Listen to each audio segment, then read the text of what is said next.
A mediados del siglo XIX se presenta un fenómeno sumamente interesante, como es la locura inducida mediante estupefacientes.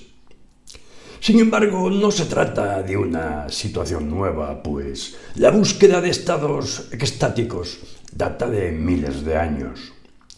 Desde la más remota antigüedad, el ser humano ha tratado de modificar artificialmente sus funciones mentales para alcanzar un mayor dominio sobre la naturaleza, sobre sí mismo, sobre los demás y sobre los procesos creativos.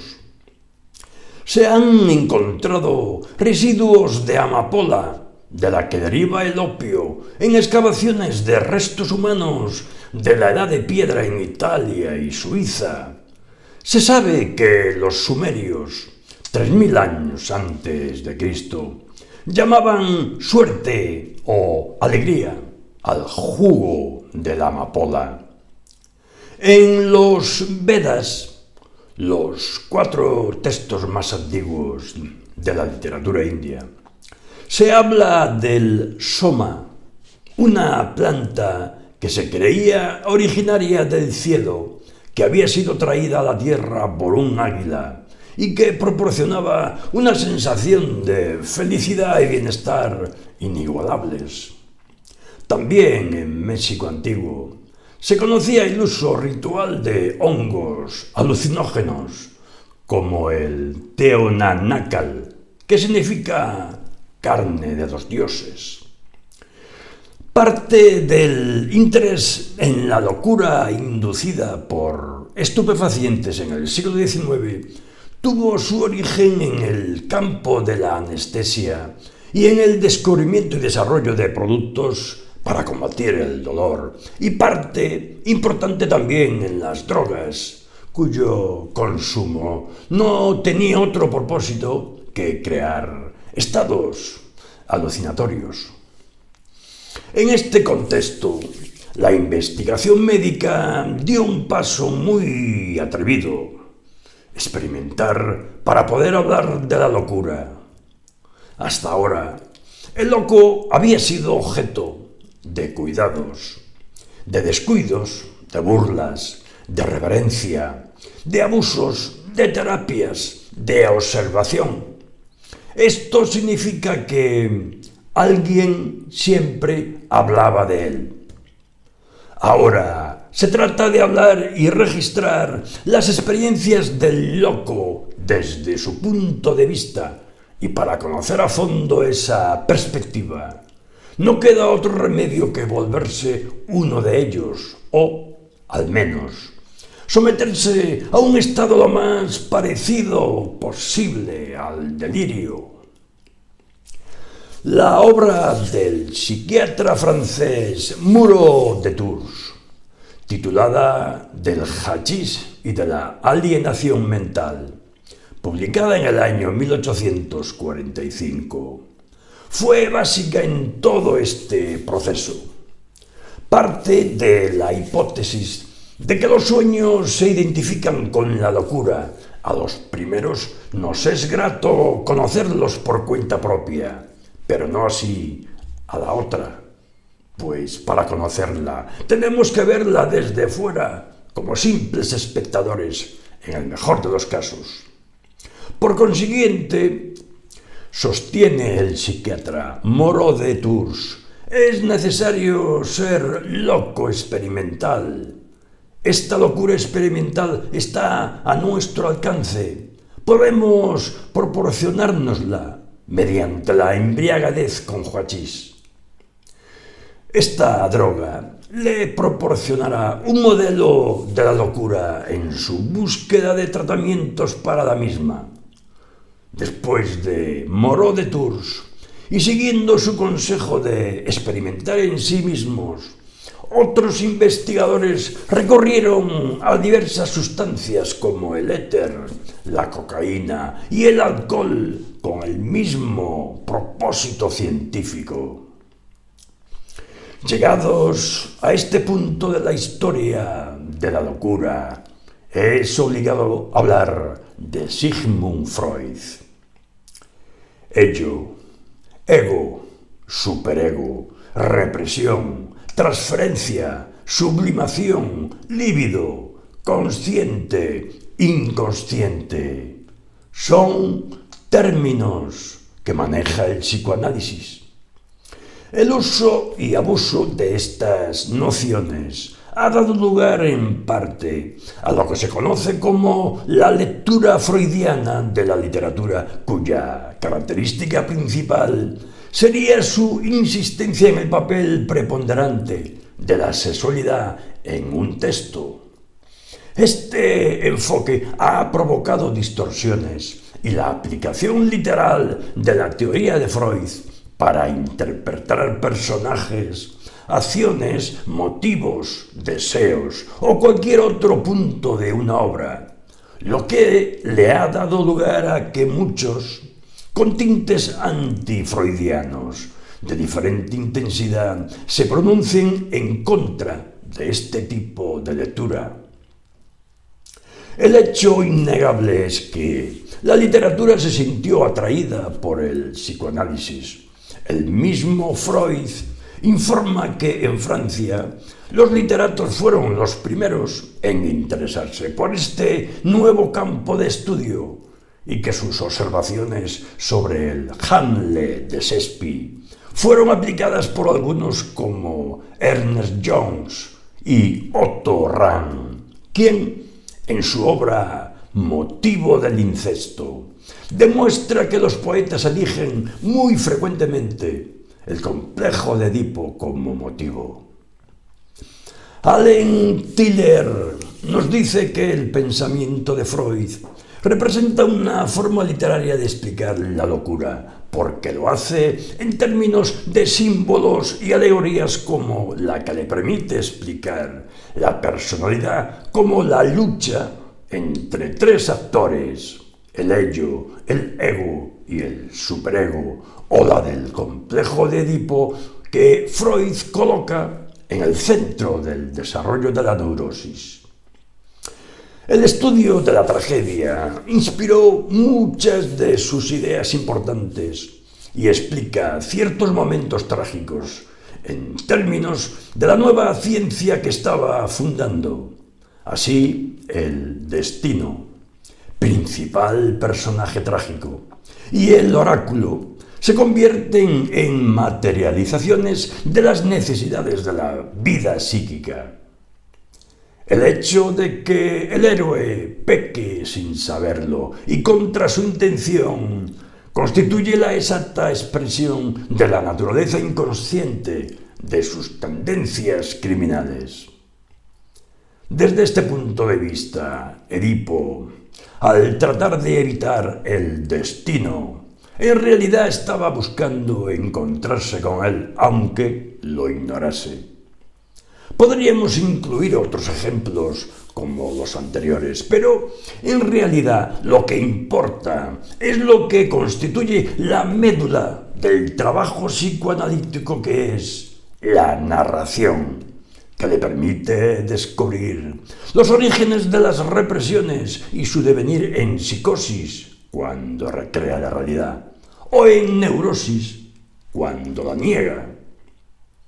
La importancia del relato, que se basa en la asociación libre de ideas, tiene como antecedente su trabajo con la hipnosis como medio de acceso a la memoria del paciente. Y la memoria sería un lugar donde se encuentran todas esas historias, aún las más incoherentes, que tienen tanto que decir. Con Freud volvemos a encontrar la noción de locura como una forma de revelación que se identifica con el sueño y con la poesía, porque constituyen caminos para recrear la realidad. Las obras de arte son análogas a los sueños en cuanto se trata de satisfacciones fantásticas de deseos inconscientes. La fantasía proporciona al loco y al artista una estrategia para reemplazar la realidad exterior con la que no se puede vivir, con una realidad construida y considera por esto que la psicosis es una forma de arte. Los dos se refugian, por tanto, en ese mundo fantástico que ambos crean, aunque se diferencian en que, en tanto el artista encuentra el camino que le permite regresar a la realidad, el loco no. Esta relación del arte con la locura, sin ser nueva, contribuyó a hacer del delirio una voz preponderante y un derecho que puede ejercerse en forma muy especial en la literatura. Se trata de un movimiento que se pronuncia en contra del control y la cura, aunque con frecuencia implicara, en el mismo acto que defiende, la creación suprema y un estrepitoso derrumbe del hombre. Hablábamos antes de la influencia de Moreau de Tours. Pues bien, los escritores escucharon y siguieron su consejo. Aquel que les decía: haced lo que yo, tomad el hachís, experimentad en vosotros mismos. Este fenómeno tiene un profundo impacto en la literatura, que se convertirá en un medio para plasmar experiencias de locura tanto natural como artificial. Al año siguiente de la edición de la obra de Moreau de Tours, Théophile Gautier publicó El Club de los Jachenitas, en que relata su primer encuentro como miembro de dicho club y describe todos los estados por los que se atraviesa tras el consumo de la droga. Al jubiloso frenesí sigue el Kiev, una especie de bienestar indefinible, una calma sin límites. Se organizaban reuniones formales muy selectivas a las que asistían diversos personajes y cuyos integrantes tenían como rasgo en común el consumo de hachís y un enorme deseo de experimentar. Estas veladas de adictos al hachís se llevaban a cabo en el hotel de Pimodan y, además de Gautier, asistían a ellas otros escritores y pintores de la talla de Baudelaire, Honoré, Daumier, Gerard de Nerval, Delacroix, Boissard, Ernest Meissonier e investigadores como el mismo Moreau de Tours. Si bien en algunos casos ingerir sustancias tenía un propósito paliativo para el dolor, es impresionante la frecuencia con que se consumían, buscando en experiencias nuevas y sobrecogedoras la inspiración y el estado necesario para la creación artística. Se sabe que Maupassant padecía terribles migrañas que intentaba aplacar con éter, pero también consumió opio y hachís, con lo cual mezcla las experiencias alucinatorias de las drogas con sus propias obsesiones que plasmó en textos como el Orla y en otros cuentos de locura. También fue el caso de Marcel Proust, que, para tratar su asma, consumía cocaína. Han sido incontables los escritores y artistas que han buscado abiertamente la embriaguez de las sustancias tóxicas por la experiencia sensorial que proporciona, la cual alimenta el trabajo creativo.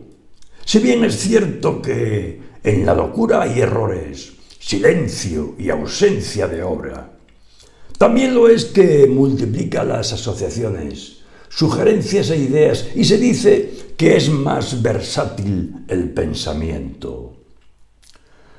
Aldous Huxley, Sartre y Junger hicieron asimismo sus experimentos bajo control médico, ingiriendo mescalina o LSD para describir sus efectos.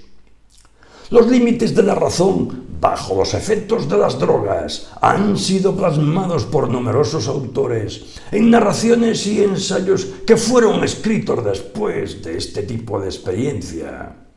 Quizá el más famoso fue Aldous Huxley en su obra Las puertas de la percepción. Es posible considerar que este tipo de locura es, en cierta manera, muy cómodo porque se le busca y se le da cita, una hora, un día. De esa locura se puede uno despedir de ella al terminar el encuentro. Es posible estar loco sin perder la cordura, al menos en los casos en que la adición a la dosis consumida no llegan al grado de impedir el retorno. La situación de quienes la padecen, no en forma artificial, sino natural y forzosa, es diferente. Hay un gran sufrimiento de por medio, una profunda angustia por los accesos no controlados que se sabe pueden sobrevenir en cualquier momento sin avisar. No se trata para ellos de una curiosidad científica, poética o de cualquier tipo, sino de una sentencia inapelable. Gerard de Nerval, quien termina su vida en un manicomio sumido en la demencia, sufrió y sufrieron también Van Gogh, Friedrich Nietzsche, Hölderlin, Styron y tantos otros. Crearon parte de su obra en ese estado angustiante y nos legaron narraciones y poemas en ocasiones conmocionantes que describen con términos aterradores, que nos permiten saber un poco de su tormento. ¿No es acaso sufrimiento lo que leemos en Nietzsche cuando clama: lo que me llena de espanto no es la terrible figura que hay detrás de mi silla, sino su voz, y tampoco las palabras, sino el tono inhumano? ¡Ay, si por lo menos hablara como hablan los humanos! Tanto si es buscada y recreada artificialmente o padecida y sufrida sin remedio. La locura, al menos ciertos tipos de ella, puede intervenir en la creación. Nerval, que en plena locura, durante los 2 últimos años de su vida, nos lega el terrible y sublime canto inacabado de Aurelia. Considera que durante sus periodos de locura se sentía muy bien y con una extraordinaria energía. En esos momentos le parecía saber y comprenderlo todo y tener una gran imaginación, al grado que piensa que es posible que la recuperación de la razón conlleve el riesgo de perder esas facultades. En 1841 escribió en una carta la siguiente declaración: «Temo estar en una casa de cuerdos y que los locos estén fuera». No es el único que piensa que la verdadera locura es la del mundo de la razón, con toda su crueldad, inautenticidad e incomprensión. Encontraremos con frecuencia en el siglo XX esta idea que la locura es considerada un componente del contexto, de la realidad exterior. La locura está en el discurso racional o logos, que destruye la autenticidad del ser. Es este el sentido que le da Flaubert. Los que se creen no locos y que están convencidos de vivir dentro de la razón y de la sociedad son los que en realidad están fuera. André Breton también estará plenamente de acuerdo. El autor surrealista piensa que la locura coincide con la verdad y la pureza de los valores morales y considera que el manicomio es una especie de fortaleza que protege contra la perversión de la expresión artística en manos del capitalismo galopante que impera en la sociedad. Antonin Artaud constituye otra historia interesante. Auténtico enfermo para la psiquiatría, auténtico poeta para la literatura. Se levanta en defensa de Van Gogh, de su locura que compara con la del mundo, en un intento por demostrar que esta última constituye la verdadera demencia. ¿Cómo va a ser loco el querido pintor?, clama, si no pasó de asarse una mano y cortarse una oreja en medio de un mundo absolutamente convulsionado y cruel. Y así es como la vida actual, por más delirante que pueda parecer esta afirmación, se mantiene en su vieja atmósfera de estupro, de anarquía, de desorden, de delirio, de desenfreno, de locura crónica, de inercia burguesa, de anomalía psíquica, pues no es el hombre sino el mundo el que se ha vuelto anormal, de intencionada deshonestidad y de hipocresía insigne, de miserable desprecio por todo lo que acredita linaje. Arremete furioso contra la psiquiatría, a la cual considera un invento destinado a callar aquello que a la sociedad le molesta y que no desea escuchar. Y no solo cuestiona y critica a los psiquiatras, sino que los culpa directamente del suicidio de Van Gogh. El caso de Antonin Artaud es estremecedor en sí mismo. Su obra nace de un sufrimiento profundo y desgarrador, de una locura que no le impide crear. Su interés no se limitaba a transmitir y enseñar sus experiencias, sino que quería que el público las experimentara por sí mismo. No obstante, incomprendido, muchas veces se quedaba totalmente solo. En una ocasión, al dar una conferencia en la Sorbona, trató de demostrar en qué consistía ser una víctima de la plaga y transformó su argumento en una actuación enloquecida. Gritaba en forma delirante y desesperada. Se esforzó porque se viviera una experiencia y de este modo aterrar y despertar al público.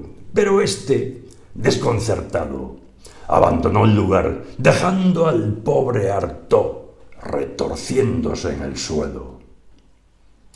La defensa de la locura como un elemento indispensable de la creación ha puesto en tela de juicio la conveniencia de los tratamientos curativos. Jean Dubuffet sostiene años más tarde la misma postura que Breton al considerar que cuando un enfermo se cura pierde la creatividad. El art brut de la locura, como lo llama, debe ser preservado como si se tratara de un santuario, ya que, de no hacerse así, se mata, junto con el padecimiento, el genio creativo. Se cree que los tratamientos, en muchos casos, se oponen a las fuerzas inconscientes, que son el motor de la obra, limitan el descenso a los infiernos que el poeta necesita para poder acercarse a su verdad.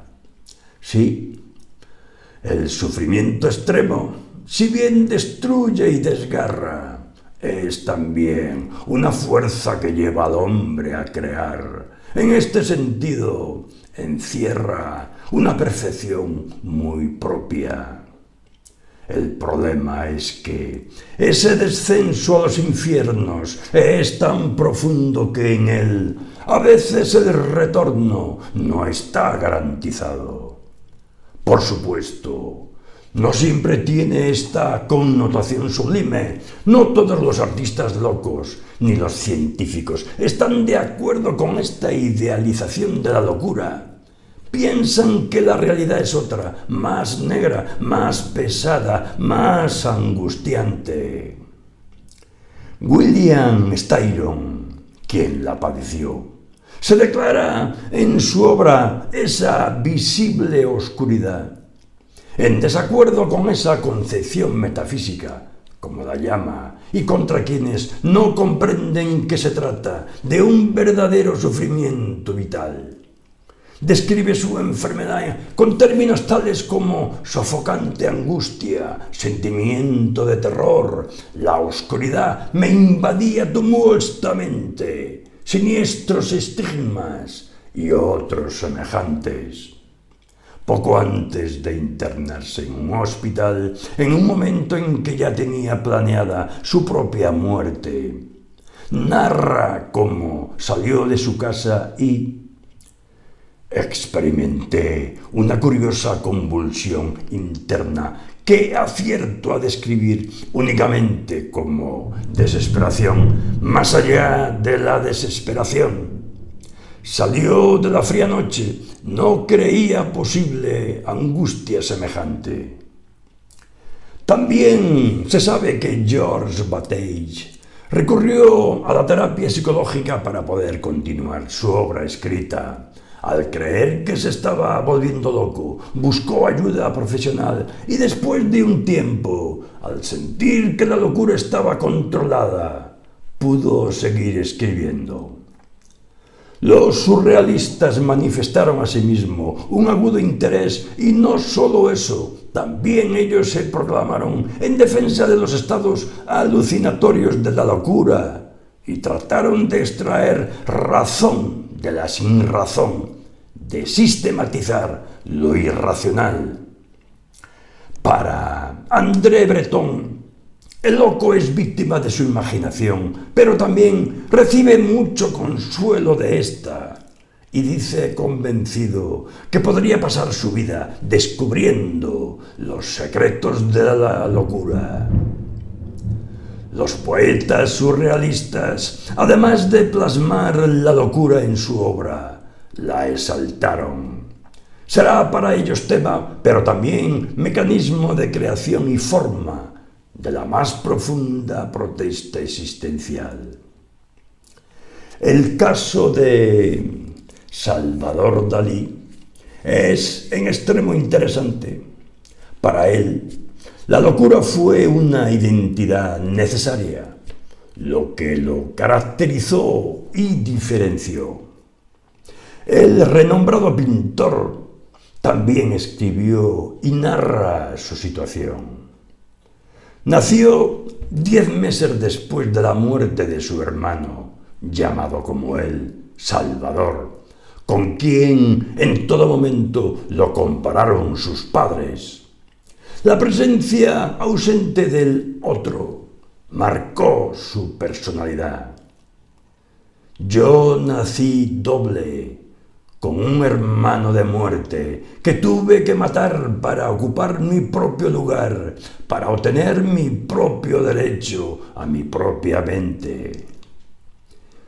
Son sus conocidas excentricidades, entre ellas su apariencia, provienen de un inmenso afán no solo de notoriedad sino de existencia por cuenta propia, y la locura le sirve como diferencia, separación de aquel hermano muerto. Para Allen Ginsberg, para Theodore Roeke, para John Berryman y para Sylvia Plath, se trata una vez más tanto de un tema como de un modo de creación. Recurren a procesos de disolución psíquica para poner en libertad sus visiones y su angustia más profunda y para exponer su crítica a la sociedad, en especial la de la posguerra. Todos ellos utilizan su propia experiencia alucinatoria como elemento importante de la creación. Allen Ginsberg aboga por el uso de las drogas como un medio de expansión de la conciencia y de explorar la mente en busca de material y de inspiración. Al identificar lo racional con lo represivo masculino, Será además reclamada como un derecho por autoras feministas como Emma Santos, Marguerite Duras, quienes por medio de la locura intentan romper y deslindarse lo más posible de ese discurso masculino. Estas autoras reclaman la locura como una postura y una identidad femenina, aun en los casos en que el loco es un hombre, ya que se trata de una forma de comunicación que no está regida por oposiciones binarias típicamente masculinas, que son producto del logos. Queda claro que la irracionalidad ha sido desde tiempo atrás una razón para hacer literatura, la cual siempre ha sucumbido a su hechizo. El loco ha recorrido un camino muy largo, a veces vestido con ropas de santo, otras disfrazado con ridículas máscaras. Ha visto y oído todo y también ha conocido todos los destinos posibles e imaginables.